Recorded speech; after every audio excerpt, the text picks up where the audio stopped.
So guys, in my last video, I went over the 6502 computer that I built and showed you guys it running Hello World. So in this video, I want to explain how I was able to do that. And before going into any of that, I want to explain something simple called the stack. So I'm going to use NESDev Wiki as a reference. So the stack, as it defines it, is any of the several data structures used to store values and retrieve them in the reverse order. So what that basically can be visualized as is in this little program I wrote, I push 1, 2, 3, 4, 5 onto the stack, and then I pop them from the stack, and you can see that they pop in the reverse order. So you might be wondering why that matters or why that is. So the reason is that the stack is a last in first out data structure. So basically, let's just say that we have this program over here as an example on the website, and in the beginning they load into X this immediate value of FF, and then they call TXS, which in 6502 is transfer X to the stack pointer. So TXS transfers the X register to the stack pointer. So when they do that, the stack pointer will be at 01FF. Now you might be wondering why. Well, that is because the stack in the 6502 is hard-coded in page 01. Now what a memory page is just a 256 byte array, and on the 6502, that's what gets dedicated to the stack. So 0100 through 01FF hex is the stack, and the S register is for the stack pointer. So they load in this FF TXS, so they transfer it to the stack pointer. So the stack pointer is now pointing at 01FF. So then they load into the accumulator E0, this immediate value E0, and they push it to the stack. PHA is push the accumulator to the stack. So now 01FF contains E0, and then the stack pointer moves to the next address, which is FE, or 01FE. So then they load into the Y register this immediate value of BB, and then they transfer the Y register to the accumulator, and then they push the accumulator onto the stack. So the 01FE now will contain the BB, and S pointer, stack pointer, is now going to be 01FD. So then what they did was they transferred this X register into the accumulator, this FF, and they pushed it to the stack, so 01FD will contain FF, and the stack pointer will move to the next address. So that was the example of pushing to the stack. Now pulling from the stack is also quite simple. So you pull, PLA is pull the value. So they pull the value FF off the stack. Okay? So the stack pointer now becomes FD, 01FD. Okay? And then they do a transfer A to X. So the reason they do that is to store it into the X register. So when they pull the next value, they could store it into the X register, and then they store the next one into the Y register that they pull off as well. And then the stack pointer, after popping or pulling this value, becomes FE, and then it goes to FF, which is where we started off over here.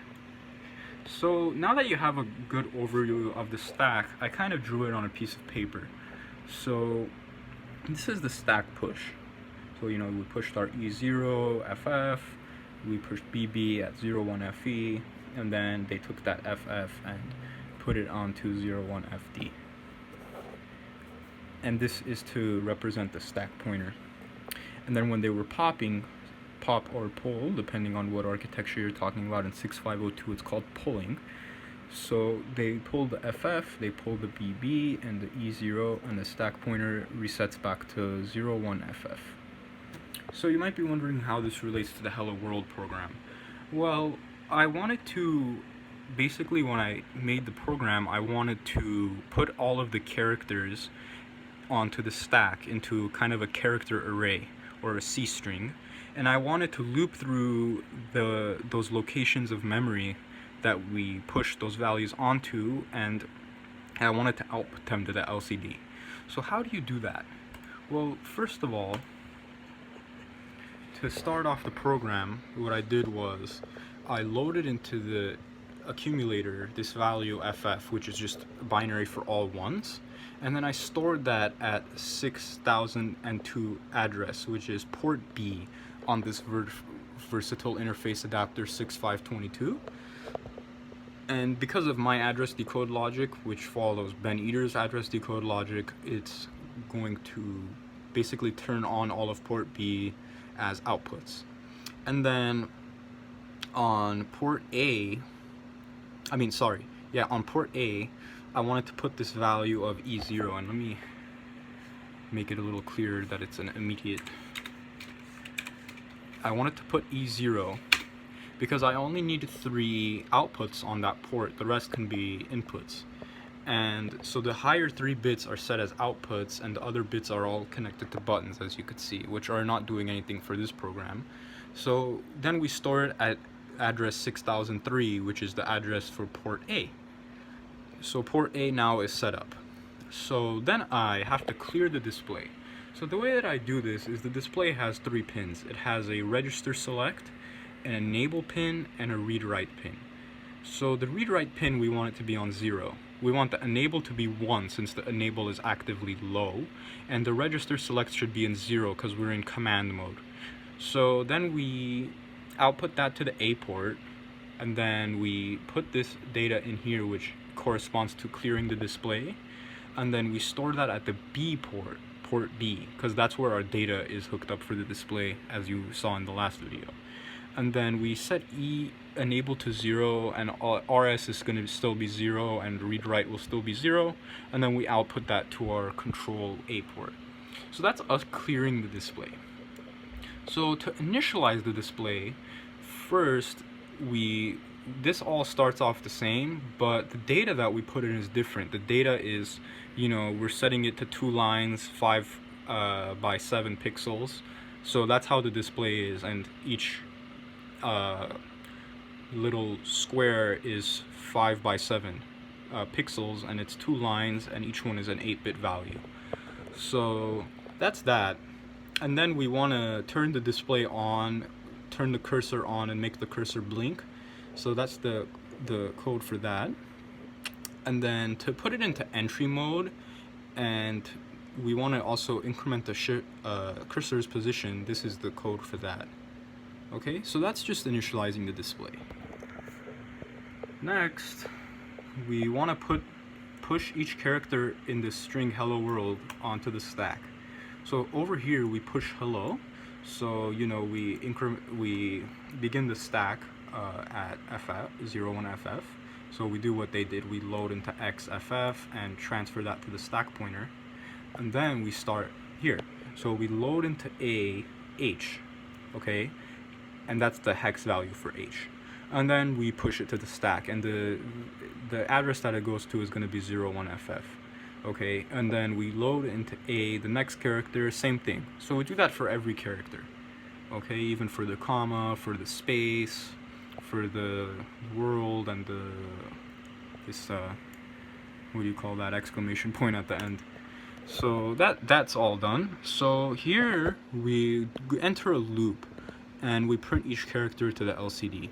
So at this part of the loop, this is before the loop even begins. So we're basically saying that, I think this is to load into the Y register 13, because the string is 13 characters long. And then we want to set the register select to 1, because now we're outputting text. So to output text, you need to set the register to the 1. And then we have enable as 1, and then read write is still 0.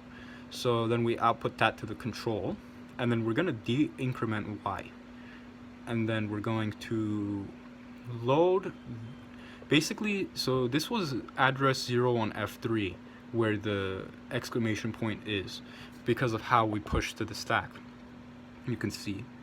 So we're going to basically go Y ahead of that address each time.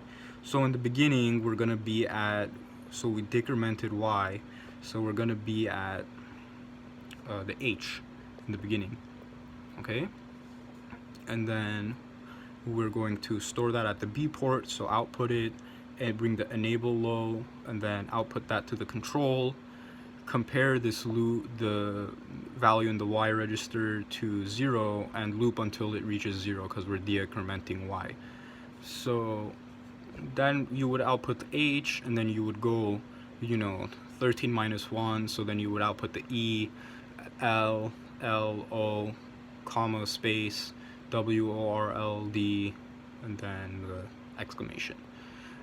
And then at the end, I did PLAs. I did 13 PLAs. Since we stored 13 characters onto the stack and we're done using them now, we want to pop those values from the stack. We don't need them anymore.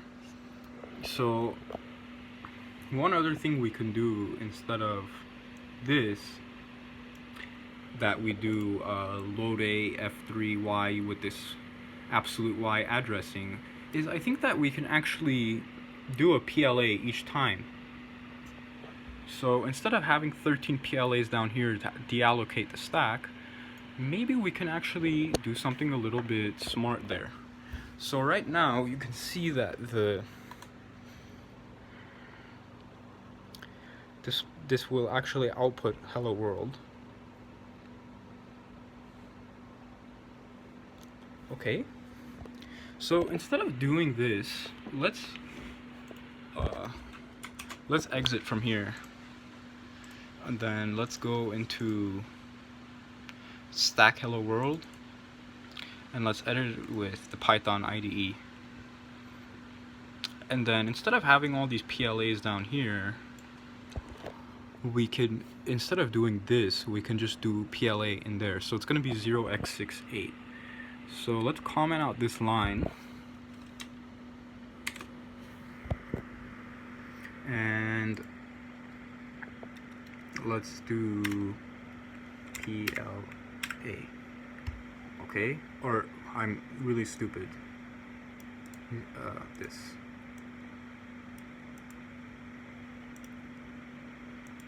And then we're going to have to branch back 2 less now. So right now it's on EB, the branch.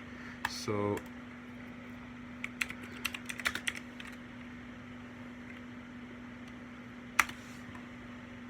instead of branching back EB bytes, we're going to want to branch back -19.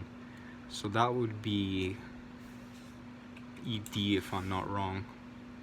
-19. Yes, because we got rid of those 2 other bytes, so ED. So let's run the module, and let's open up the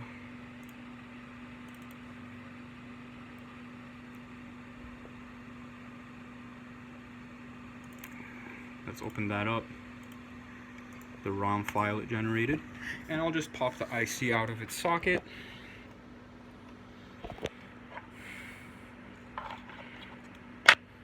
The ROM, and I'll program the ROM.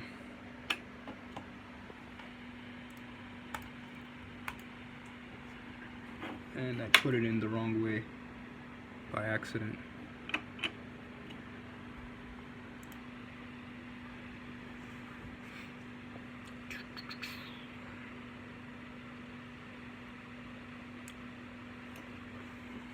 Okay, so let's put this back, and then let's run the code again.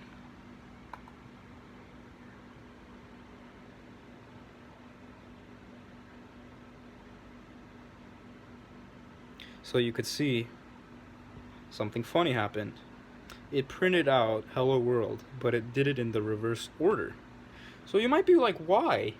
Well, that's because, as I said, it is a last in, first out. So it printed it in reverse. So how do you think that we would fix that? Well, in our code, what we would do is, and by the way, I hope it wasn't annoying, but that was completely planned. But I hope that that wasn't really annoying. But we're gonna basically want to do this all in reverse. So that's what I'm gonna do in the next video. I'll reverse them, and I'll show you what that looks like. And now We don't need any of this. So I'll do that in the next video, so stay tuned for the next one. I'm not going to say bye yet because we're going to do another one.